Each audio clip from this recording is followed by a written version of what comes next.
سەمەرەی سەرکردایەتی و بنکردایەتی و کاریەکێتیەوەیە شاگەشکەبوون بە هاتنی کادرێکی پارتی کە هیچ کاریگەریەکی نییە.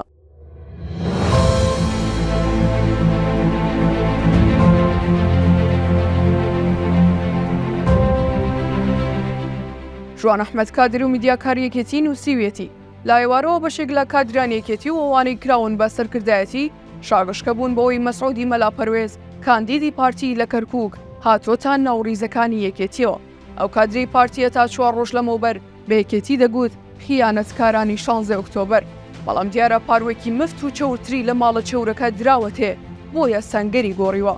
بەرحاڵ سەمەرەی سەرکردایەتی و بنکردایەتی و کاری یەکێتیەوەیە شاگەشکەبوون بە هاتنی کادرێکی پارتی کە هیچ کاریگەریەکی نییە، کەچی لە ئاستی دروستنەوەی دەیان تێکۆشەری دێرین و هەزاران کادریەکێتی بێدەنگ بوون.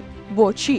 ئاخر سەمەرەیە تۆ لە ئاستی دروستنەوەی پیاوێکی پاکی وەگادنان موفتی لانیکەم ویژدانت بۆ حیزبەکەت نەجوڵێت، کەچی حاڵ بدگرێت و زرگ لە خۆت بدەیت کە کادرێکی مام ناوەندی پارتی ببێت بە یەکێتی. سەمەرەیە تۆ حیزبێک دەیان سەرکردەی پێشووی فرامۆش بکات و کەچی بۆ فریودان و لە خشتەبردنی بنکەی جەماوەری بێت بە مەسعود مەلاپەروێز و شادی نەوزاد دڵخۆشیان بکات کە بەردووکیان 100 دەنگی خەڵکیان نییە. خەمی گەورە لەوەدا نییە، بەڵکو خەمە گەورەکە ئەوەیە ئەم دیاردەیە دەیسەلمێنێ ڕەخنەگرتن و پانتایی ئازادی لە ناو یەکێتی نیشتیمانی کوردستان بە جۆرێک تەسک بۆتەوە کە باستەم نووزەی تێداماوە، بۆیە دانیشن بە خێر و خێری لێ ببینن.